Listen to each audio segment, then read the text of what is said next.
Good afternoon. In this episode, we will discuss the different types of leaders as part of your research assignment. Let me remind you to continue making your reaction papers and research assignments following the APA format. I already relayed my instructions to your class marchers and it's up to you saan kayo komportable. Ang gusto ko lang lahat ay mag-comply na di na nahihirapan. Sometimes learning is expensive and you need to invest purposely to gain knowledge and experience. The activities that I gave to you have its own purpose. Hindi naman ako nagbibigay ng activities na di naman nagagamit in the future. As a criminology student, it is our tradition to follow and follow until we follow no more. Now, we will proceed to our main topic, which is the different types of leaders.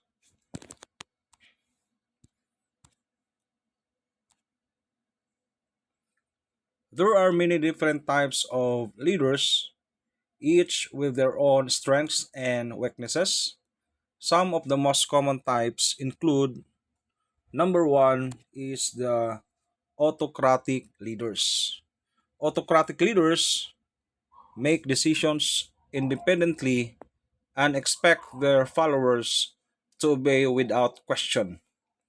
This style can be effective in situations where quick decisions are needed, but it can also lead to low morale and a lack of creativity. Yes, it is very true that autocratic leaders are independent in making decisions. The subordinates are obliged to follow orders, whatever instructions given, without questioning its purpose. This kind of leadership style, kadalasan makikita natin during military or PNP training, no? And it is very effective kasi napapasunod nila ang mga trainees na walang pag-alinlangan. But sometimes, nakakulumoral talaga ang ganitong sistema ng pamumuno at nakakawala ng gana lalong-lalo na kung hindi mo na-absorb ang purpose bakit pinapagawa sa inyo ang mga ganitong bagay. Bigyan ko kayo ng tip, no? Kasi malapit na kayong mag-intern. Ang gagawin nyo lang, prepare yourselves. Pag sinabing prepare, kasama na dito ang disiplina sa sarili. Mag-exercise para pagdating sa actual, di kayo hingalin, no? Control sa pagkain, maagang matulog at wag magpuyat. Just enjoy the training at ang pinaka-importante, babaan ang pride. Kasi pag di nyo kayang hubarin ang pride niyo, talagang magki-quit kayo sa training. Isipin nyo na lang na hindi naman kayo papatayin sa training. Ika nga, no pain, no gain. Lahat ng pinapagawa sa training ay may purpose. Okay? So that is autocratic leaders. Number two, no, types of leadership is democratic leaders. Democratic leaders involve their followers in the decision-making process. This style can lead to higher morale and creativity, but it can also be slower and more challenging to implement. So that is democratic leaders. This leadership style is the opposite of autocratic leaders. When it comes to decision making, the leader consolidate ideas from their subordinates to come up better decision making. Overall, consolidating ideas from subordinates is a valuable practice that benefits both individuals and organizations. It leads to more effective decision making, increased engagement, and a more innovative and productive work environment. Ang negative impact lang na nakikita ko dito is time consuming. Kasi nga, you need to collect ideas from your subordinates bago mo ma-implement. Ang ganitong leadership style ay hindi mo pwedeng gamitin sa combat battle, no? Quick decisions ang kailangan doon kasi buhay ang nakataya. Isang pagkakamali lang, talagang ubos kayo lahat ng kalaban. So, that is the difference between autocratic and democratic leader. Number three, types of leadership is laissez-faire leadership, no? Or laissez-faire leaders. Laissez-faire leaders give their followers a lot of uh, freedom and autonomy. This style can be effective for highly motivated and skilled individuals, but it can also lead to a lack of direction and accountability. This type of leaders need highly motivated and skilled subordinates or workers. No, bakit kaya? Ano sa palagay ninyo? Laissez-faire leaders need these people because this leadership style relies heavily on the competence and self-sufficiency of the team. The leaders here provide minimal guidance and oversight. They trust their team members to make decisions, manage their own work, and solve problems independently. Siguro, if you are overconfident, no, to trust your subordinates na alam mo naman na kaya nilang gawin ang mga trabaho nila, pwede ang ganitong style of leadership. However, hindi mo pwedeng baliwalain na magkakaroon ng potential errors and misalignment towards your goals. Dito kasi, leaders are delegating subordinates in their behalf to do their task. Kung baga, kulang ang supervision. Basta na lang delegate ang trabaho doon sa katiwala. At minsan pa, walang clear feedback doon sa leader. At hindi na alam ng leader kung ano ang mga aktual na nangyayari. Kung i-apply mo ito, be sure na di ka lulukuhin ng subordinate mo. Para sa ganon, consistent pa rin ang operation na pinapatakbo ng company or organization that you are leading, no? Sa kabilang banda, no?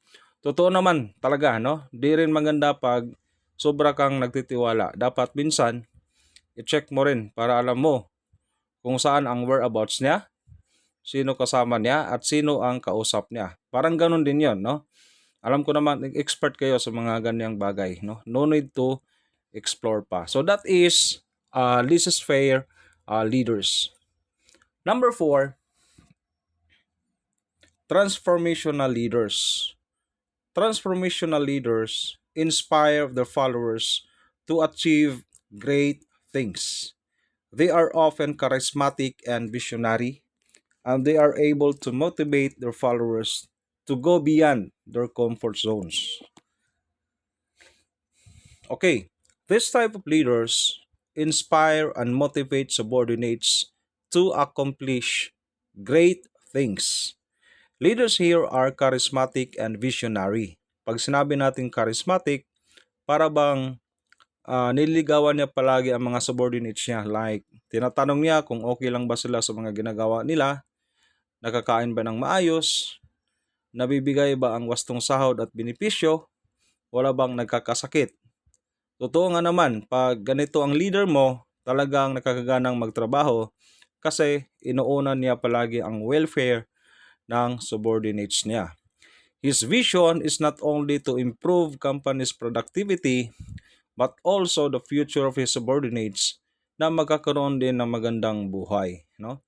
Just like what former President Rodrigo Roa Duterte, dinoble niya ang sahod ng PNP personnel. Kasi alam niya, pag may sapat na sahod, masaya ang pulis. No? At lilit ang tsansa na gagawa ng kabulastugan ang isang pulis. At saka, nakaka-inspire na magtrabaho, bukod sa doble sahod, may style pa siya na nagsasabing, gawin nyo lang ng tama ang trabaho nyo. Ako ang bahala sa inyo. No? Para sa akin, our former president is the best example of a transformational leader. Okay? The last but not the least is the transactional leaders. Transactional leaders focus on rewards and punishment to motivate their followers. They are often more concerned with efficiency and productivity than with personal development.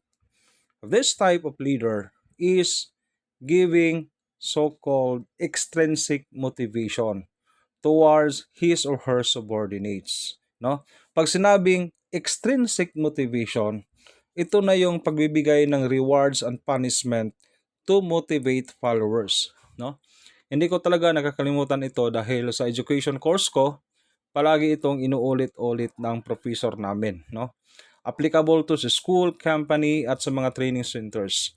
Ang pagbibigay ng rewards or punishment ay basic human needs. For example, rewards like financial compensation address basic needs for survival and security, while punishment like salary deductions or termination can create a sense of urgency to perform well to avoid losing their essential things. Another thing is behavioral conditioning. Okay.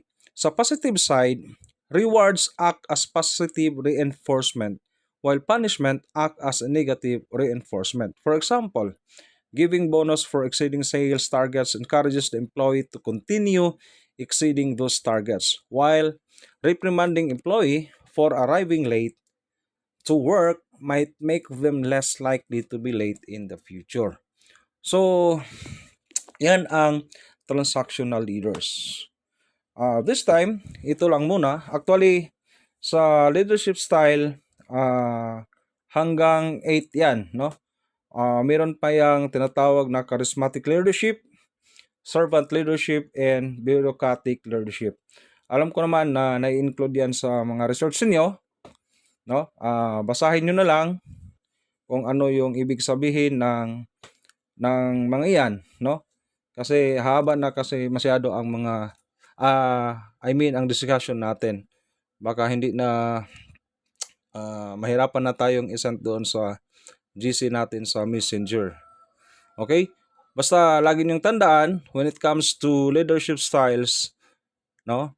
Ito ang ah, ito ang tandaan ninyo, no? The best type of leadership style depends on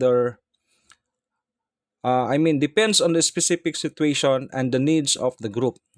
For example, an autocratic style might be appropriate in a crisis situation, kung saan there is an urgency for quick decision making, while a democratic style might be better suited for a team that is working on a creative project. It is important to be aware of the different leadership styles and to choose the one that is most appropriate for the situation. I am hoping class na meron kayong natutunan dito sa lectures natin, no? You are future leaders. Alam nyo na kung anong leadership styles ang i-apply nyo towards your subordinates in the future. For your research assignment, ito, no? Research the pros and cons of leadership, no? Ito yung susunod natin na topic, no? Minimum of 2 or 3 bond papers.